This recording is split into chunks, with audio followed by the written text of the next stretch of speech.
Seperti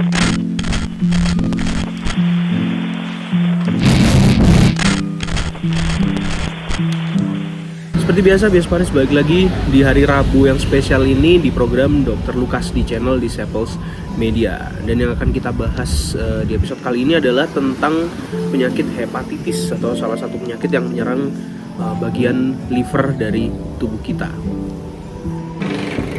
Oke, jadi penyakit hepatitis ini ada penyakit hepatitis A, B, dan C. Nah, kali ini kita mau ngebahas hepatitis yang B dan C dulu ya. Oke, jadi menurut catatan yang sudah aku punya ya, catatan-catatan yang aku tulis di laptopku ini, penyakit hepatitis B sama hepatitis C itu adalah salah satu penyakit yang cukup umum dan kebanyakan penderitanya ketika terkena virus ini. Oh ya, by the way, hepatitis itu disebabkan sama virus ya, dan kebanyakan mereka itu terkena virus itu adalah virus untuk penyakit hepatitis B dan juga hepatitis C gitu. Ada banyak banget orang yang terjangkit virus ini. Nah, perlu diingat ya bahwa tidak semua orang yang kena virus hepatitis B ataupun C ini akan terkena penyakit liver. Nah, tapi resiko untuk terkena penyakit liver atau mengalami penyakit liver itu tinggi banget ketika dia terkena virus hepatitis B ataupun virus hepatitis C gitu. Oke, nah ini ada berita buruknya adalah untuk penyakit virus hepatitis B dan C ini, dia itu sampai sekarang masih belum ditemukan obat pastinya. Nah, jadi sekarang para ahlinya, dokter-dokter dan ahli gizi dan lain sebagainya itu lagi masih melakukan riset untuk menemukan obat yang paling tepat lah untuk hepatitis B dan C ini. Jadi bisa dibilang obatnya belum bisa ditemukan. Walaupun ada kasus-kasus yang tiba-tiba karena diobatin pakai obat-obat tertentu dia itu penyakit itu bisa hilang, tapi belum bisa dibuktikan secara saintifik seperti itu.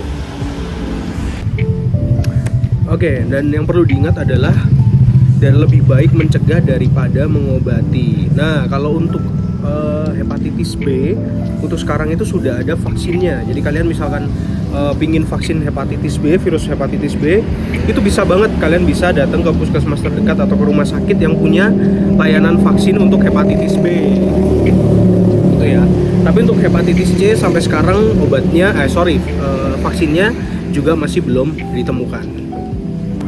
Oke, balik lagi, dan karena ini penyakit yang disebabkan oleh virus, artinya virus ini menyebar melalui manusia ke manusia yang lainnya. Biasanya lewat makanan ya, ke virus hepatitis ini. Jadi makanan yang atau minuman yang tercemar gitu.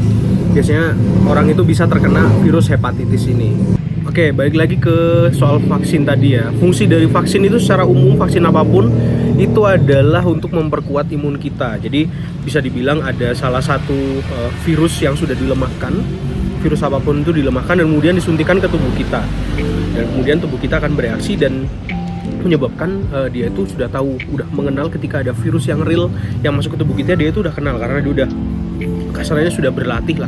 Dulu aku udah pernah nih kena virus ini versi lemahnya, tapi karena dia udah tahu, dia akhirnya mengcounter virus yang real, virus yang gede itu. Jadi potensi untuk terkena virus hepatitis ini semakin kecil ketika kalian melakukan vaksin. Jadi lebih baik mencegah daripada, kalau dalam kehidupan kita di kehidupan sehari-hari juga sama ya, lebih baik kita mencegah daripada mengobati. Itu artinya kita harus selalu tetap waspada dalam segala situasi gitu ya. Kita tahu bahwa sekarang itu banyak sekali hal-hal yang bisa merusak tubuh kita secara kesehatan, secara mental juga sama. Itu banyak banget hal yang bisa merusak kesehatan kita. Contohnya kayak ngerokok, terus minum minuman beralkohol, terus bahkan makan makanan yang tidak kalian jaga, itu juga bisa menyebabkan banyak sekali sumber penyakit di situ. Nah, ketika kalian sudah tahu itu, ya dicegah dengan cara itu tadi, jangan sampai kalian mengkonsumsi hal-hal atau makanan-makanan atau sesuatu yang memang tidak dianjurkan untuk dimakan terlalu berlebihan atau bahkan tidak dikonsumsi sama sekali. Jadi atur pola makan kalian, lebih baik mencegah daripada mengobati. Jangan lupa juga kalian ambil vaksin apapun itu. Kalau belakangan ini kita heboh dengan COVID ya, jadi hampir semua kita ini harusnya sudah divaksin COVID, dan aku sendiri sudah vaksin COVID sudah 4 kali, 2 kali full vaksin dan 2 kali booster gitu. Dan aku harap juga kalian bisa menerapkan ini dalam kehidupan sehari-hari ya, mencegah daripada mengobati.